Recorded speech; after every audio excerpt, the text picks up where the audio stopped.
धनुष्यबाणाला मत देणं म्हणजे धनुष्यबाणाची शिवसेना शिंदे गटाचं आयुष्य फक्त कोंबडी एवढं आयुष्य आहे. म्हणजे कोंबडीचं आयुष्य तुम्ही पाहिलं असेल किती असते तर कोंबडीचं आयुष्य जेव्हा माणसानं कापली तेव्हा आयुष्य खलास झालं एवढं आयुष्य या शिंदे गटाचं आहे. म्हणून ह्या गद्दाराला मतदान करू नका. अरे हा एकनाथजी शिंदे तर भगव्याच्या आड लपलेला अक्षरशः सैतान आहे. या सैतानाला मत देऊ नका. सैतानाला मत देणं म्हणजे गद्दाराला मत देणं आहे. म्हणून माझी तुम्हाला नम्र विनंती आहे, मताचं विभाजन करू नका.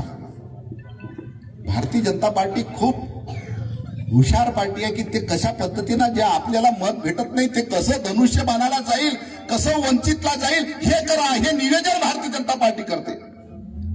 म्हणून काही वंचितच्या लोकांना माझी विनंती आहे, मताचं विभाजन करू नका. या अहंकाराच्या विरोधात सर्व एकीकरण करा आणि भारतीय जनता पार्टीला उंबरीतून हद्दपार करा.